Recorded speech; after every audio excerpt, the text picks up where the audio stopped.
Hello, I'm very happy to be here, and hopefully you will forgive my Mexican English.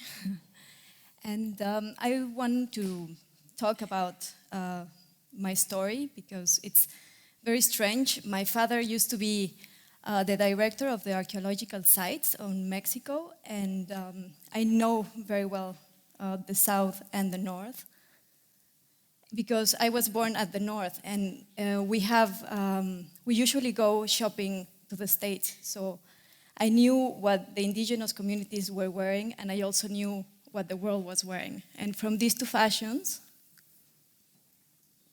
I used to make my own since I was very, very little. This, for example, is a coat that I made that is all made by hand with waist loom, and it could also be a bed cover.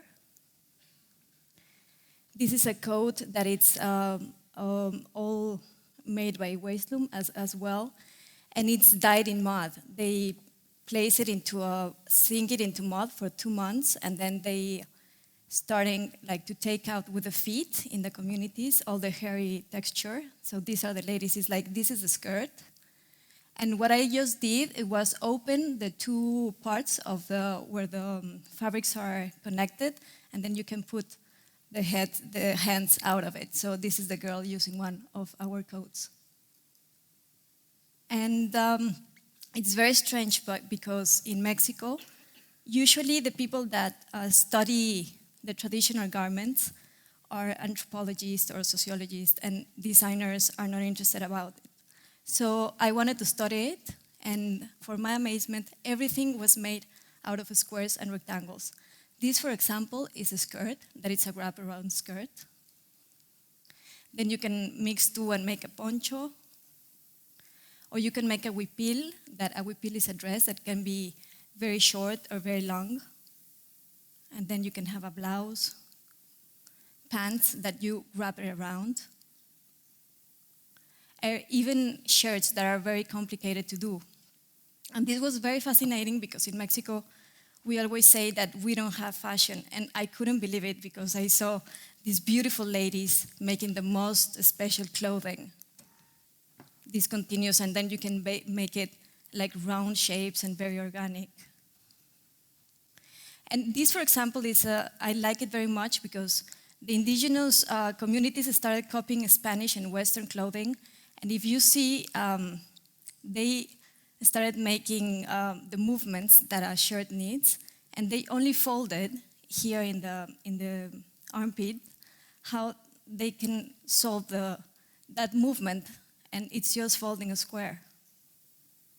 And then it's another huipil, and then also you can have like summery clothing and even belts. So 90% of the clothing comes from these squares and rectangles.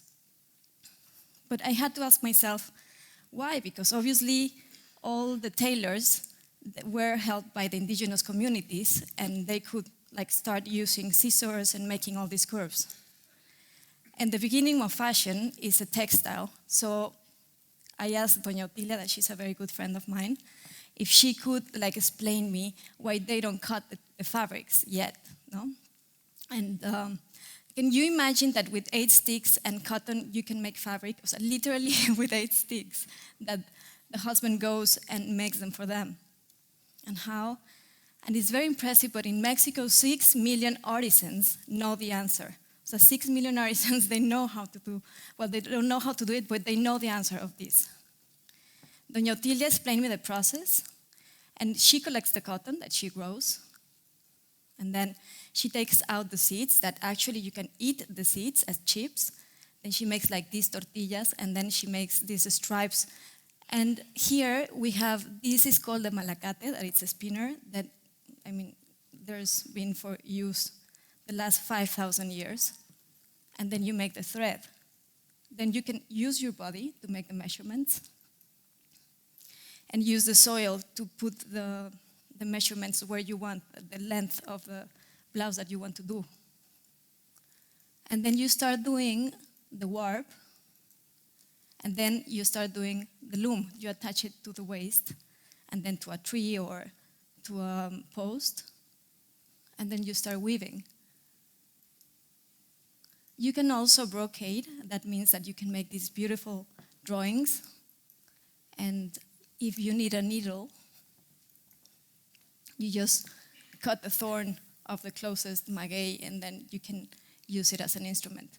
The amazing thing is that you wrap it around super easily, and then you just take it to take care of the harvest, or you can go to take care of the kids, and you can go to the cities and sell, so it's impressive.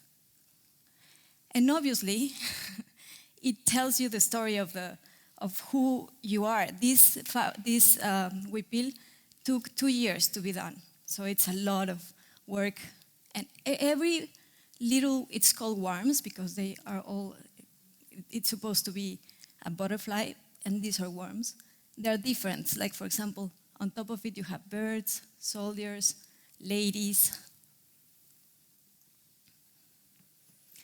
You have chairs, you have bunnies with a full stomach, and you can go on and on. And as we said, no, the communities started to imitate the Western clothing, and it became more and more complex. And they started making darts and folds, tucks, and pleats. And this became a very specific origami.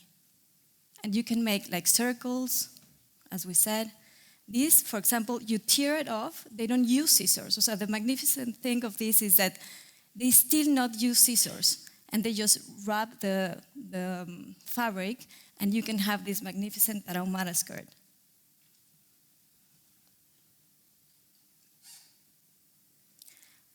When I started, like, I understood the system, I have like two logical ways to only become my inspiration or do it directly with the communities. And for me, when you work with them and you know them, they have like the most amazing ideas and taste. Well, I decided to do it directly with the communities. So when I went there, the government sent me to make new designs, and I was with my measuring tapes and with my rulers, and suddenly in the middle of the highlands in Mexico, and they tell me that they don't speak Spanish. Okay, I was like, okay. So the measuring tape obviously didn't work because they use their body to measure. And also they use like this rectangle shape. So we decided that we have to stop, know how they do it, and then it's very simple, the process. You just stay there, know what they do, and from that, we do the new designs together. 60% of our garments are made of squares and rectangles only, and this is very easy. Because suppose a buttonhole can destroy the garment because it's the machine to do a buttonhole, it costs like more or less $3,000 that we don't have them. And if you go to the market, you see a hole that is not well done, and suddenly you don't pay anything for that garment that took maybe 2 months to do it. So we use these shapes that for them is very easy to remake them, and they propose them. And then you just wrap them around, and we use the beautiful fabrics.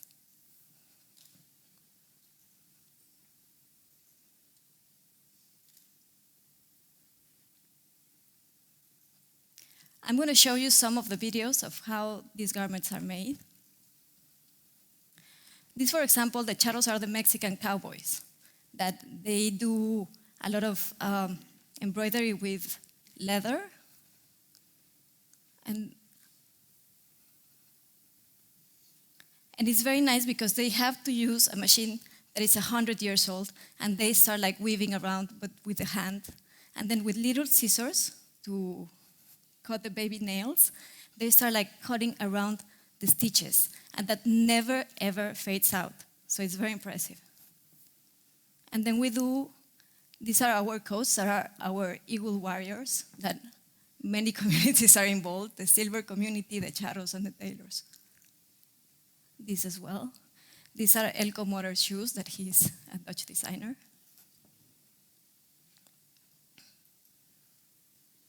This one as well. And we sell these around the world. And then we have the molinillos, are the chocolate stirrers that we use to make chocolate. And this is Don Juan. That I went to Don Juan, it's like, Don Juan, for how long you have been making molinillo steers? And he says, like, since I was 5, and he's 67. And he says, like, and how the business is going? It's going very bad. And I said to him, would you like to do some accessories? And he was very, very happy to do them. And we decided to do, you will say, glasses, bracelets, shoes. And now we have a very good relationship with him. And he does it. So the thing is that we don't go as a designer and tell them what to do. We co-design it.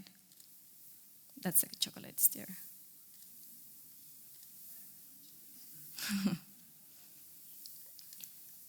And then we do these bracelets that have been around the world. We have glasses, we have earrings. And also very important for me is that here you will see that you have a printed image. Because I believe that artisans always, people ask them to do the things by hand.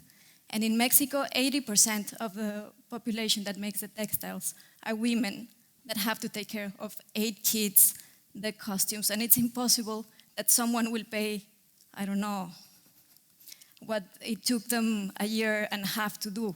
So we have 2 lines, and we also print the designs, and we pay the artisan by the ideas.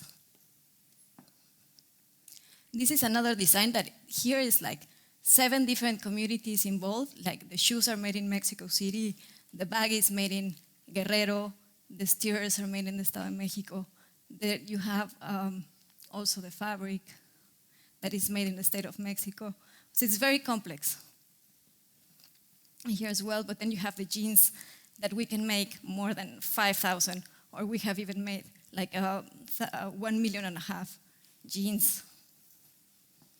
Here's a dress with little molinillos, the shoes. And then we come to rebozos. Rebozos are the Mexican shawls. Everyone in Mexico knows what a rebozo is, but no one knows the difficulties of how this is done. There are 13 different people involved in making one rebozo, and it takes them a month and a half to make one. So, and then when you don't know all the processes, you just go to the market and tell them, okay, I will give you 300 pesos, that is like $30. And obviously, this is like all the crafts in Mexico are getting extinguished. And this is all painted by hand, made with lots of knots. And then it's ridiculous that we don't know how it is made. And if you don't know how these things are made, you will never pay for that.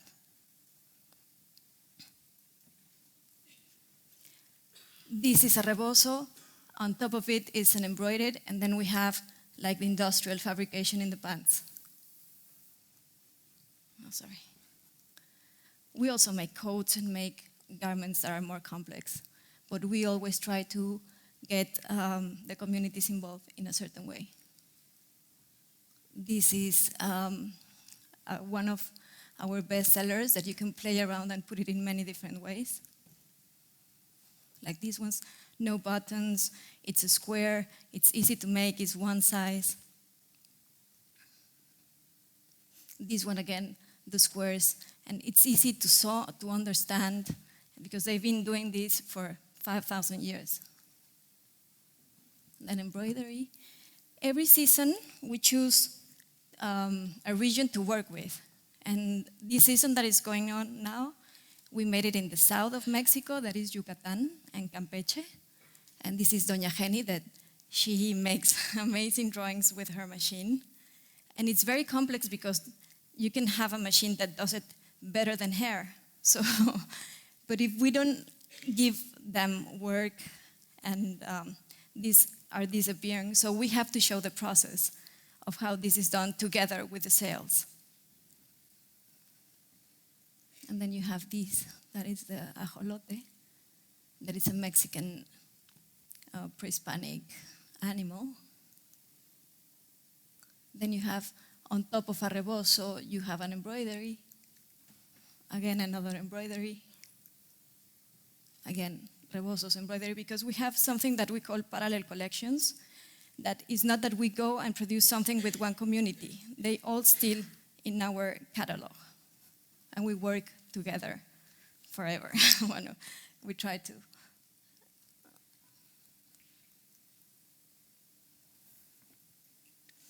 And we also work with ladies that do hammocks. We have a very bad problem now with hammocks because they're made in China and they're made industrially. And a lot of people in the south of Mexico, especially women, used to live selling hammocks. So we decided to do dresses out of the hammocks techniques. And well, they do also the fringes of the hammocks, the ones that hang. And they're selling very, very well. And they're easy. I mean, also what we do is that it has to be something that is much easier to make. Because some of them, they take 2 months to make a tablecloth. And we have to do it the same, they have to get the same amount of money in 2 days. So they can really live out of being artisans.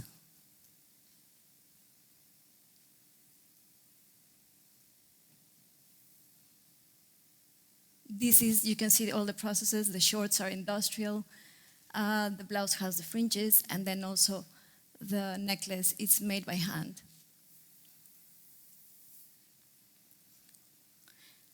And how we're spreading the way that we work, we make handbooks, very easy handbooks, because we are based on experience, and we say what worked for us and what didn't work for us. And you can take whatever you want. And we also give the same workshops that we give in the communities of how making Mexican clothing out of squares and rectangles all around the world. And it works very, very well. And it's very simple because in a simple session of 3 hours, kids can make clothing out of squares and rectangles. And you can actually then sew it and make a catwalk in 2 sessions. And we also have bigger projects.